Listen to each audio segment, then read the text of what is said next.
So with a contour drawing, you're just going to be drawing the outlines of things. Don't worry about doing any shading in just yet.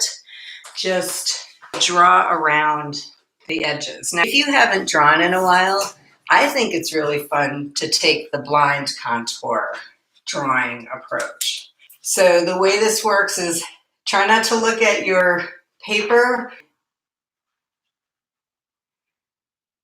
like the way the description I got one time is, imagine there's an ant walking around, walking over the edges of your object in front of you.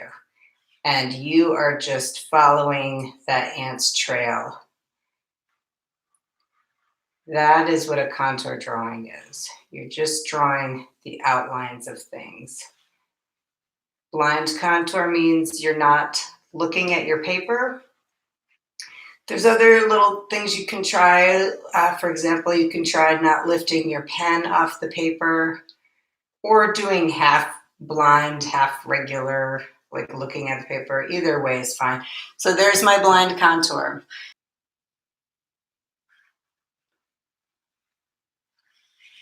But the thing that's good about contour drawings is that they get your eye to connect to your hand a little bit better. It connects your looking skills with your drawing skills.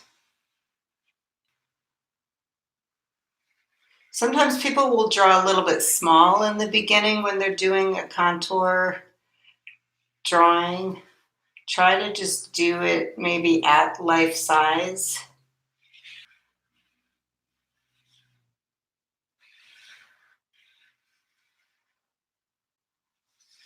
All right, there's my sneaker. This time I'm going to actually look at the bottle. I almost don't want to admit that because the drawing will probably still come out pretty wonky, but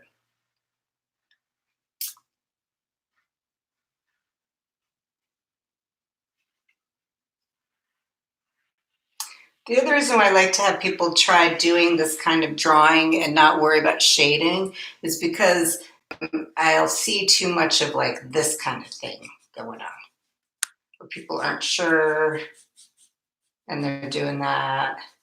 Or they have their pencil and they're erasing every 15 seconds. So just try to commit to the line and make the drawing.